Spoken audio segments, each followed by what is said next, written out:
Hi everyone, happy Sunday and welcome to another Tea with EC. I'm recording these videos in the beautiful Adelaide Hills for a couple of weeks, which is also why I got distracted and it's now Sunday. But I hope you've got your cup of tea because I want to tell you another story from The Adventurous Princess and Other Feminist Fairy Tales, my book of retellings of traditional fairy tales with a feminist twist. And the fairy tale that I want to tell you today is Cinderella. So here is our Cinderella. Got your cup of tea? Once upon a time, there lived an old woman named Ella. Among her neighbours, Ella was known for being kind, for being able to solve any problem, and for being able to talk to birds. Ella's only fault, her neighbours would say, was that she was perhaps too kind to her only son, who had grown into an arrogant and selfish man. A time came when Ella's son decided to marry, and he brought his new bride and her 2 daughters to live with him in Ella's house. Ella soon found that her son and his wife were well matched in temperament, and although the 2 girls meant well, they often left tasks half finished and expected Ella to clean up after them. Ella encouraged the girls to take an interest in the things that brought her joy, such as books, songs, and hard work in the fresh air. They would only sit by the window and sigh, however, waiting for life to find them, or gaze in a mirror, perfecting every detail of their appearance and dress in case the moment would come when their beauty would determine their future. Soon Ella found herself working from dawn to dusk to keep the house and provide for the whims of her relatives. Her patience was sorely tested, but in her kindness she continued to hope, contrary to all reason, that her family would come to appreciate her hard work and care for her as she cared for them. Although Ella was good at solving problems, she could not solve her own. And although she could talk to the birds, birds did not understand human problems, and they could not help her either. Eventually, Ella was to be found most days in drudgery, and she often slept exhausted by the kitchen fire. When she served the family their meals, they would comment on the soot and cinders on her ragged dress and call her Cinderella.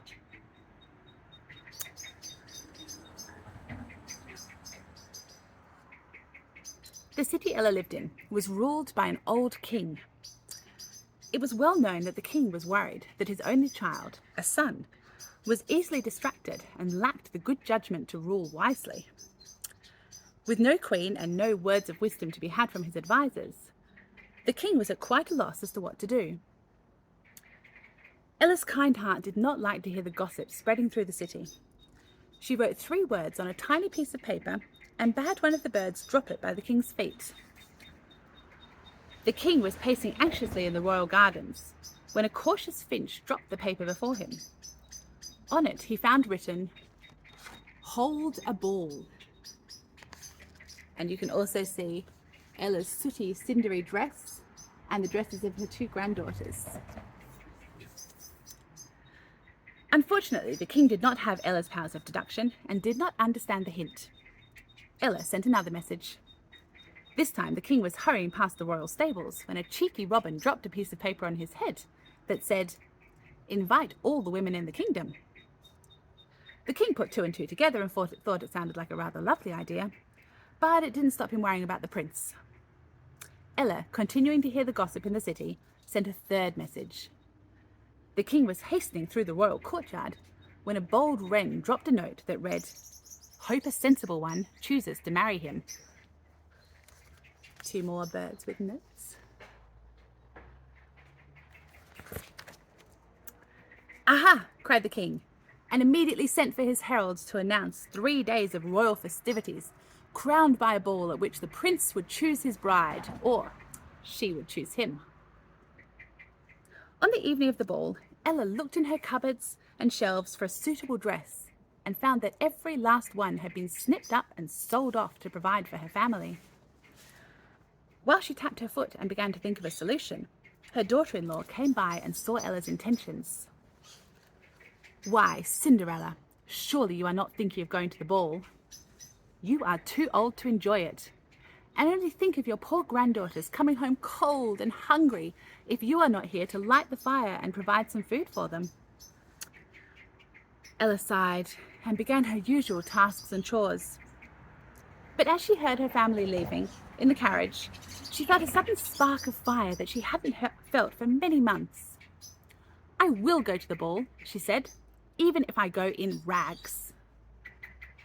No sooner had she spoken than she heard a whoosh and a flutter, and turned to find a small, gnarled old woman, much older than Ella herself, sitting by the fireplace where no one had been a moment before. "Well, well, well," said the old woman. "Not my usual line of work, I must admit. You look like you almost had a solution figured out." "Almost," replied Ella, somewhat bewildered. "But you are?" "Here to make it all a bit more straightforward," said the old woman, leaping up with a nimbleness that quite belied her age, and pulling out of her shawl a twig that she tapped 3 times against her hand. With another whoosh and a flutter, Ella found herself outside, standing by a stylish open carriage drawn by 2 white horses. Ella looked down and saw that her rags had turned into a shimmery dress made of yards and yards of silken gauze, under which she teetered on 2 little glass slippers. "Fairy godmother," said Ella, having discovered the identity of the old woman, "I would not call this outfit straightforward." The old woman eyed Ella. "Usually they just wear what they're given," she said grumpily. Ella suddenly found herself feeling unexpectedly bold. "Usually, I imagine, they're less than half my age and don't know how to stand up to you." "Oh, very well then," said the old woman, and she tapped the twig against her hand again. At once, Ella found herself in a very smart and comfortable outfit, with a beautifully embroidered cloak and elegant boots, with only a hint of glass in the buttons up the sides.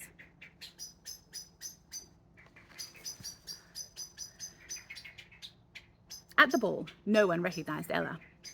The old king himself was very taken with the elegant lady who entered the hall, and he and Ella danced much of the night. The king greatly admired Ella's wisdom, kindness, and quick wit.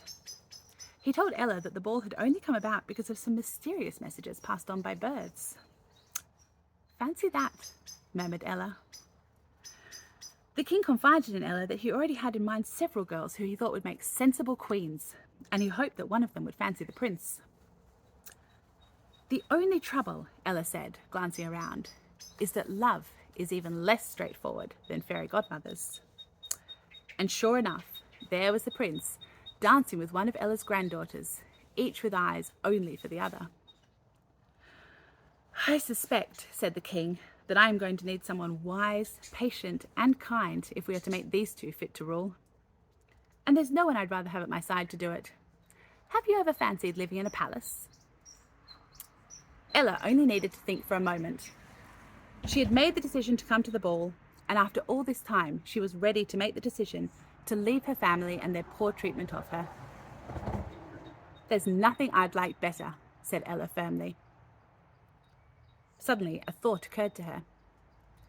"To be perfectly honest, I expect these fine clothes are going to turn into rags on the stroke of midnight, and I'm going to have to run out of here before they do."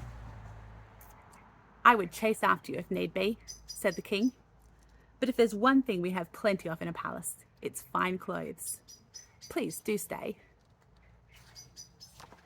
And there they are at the ball.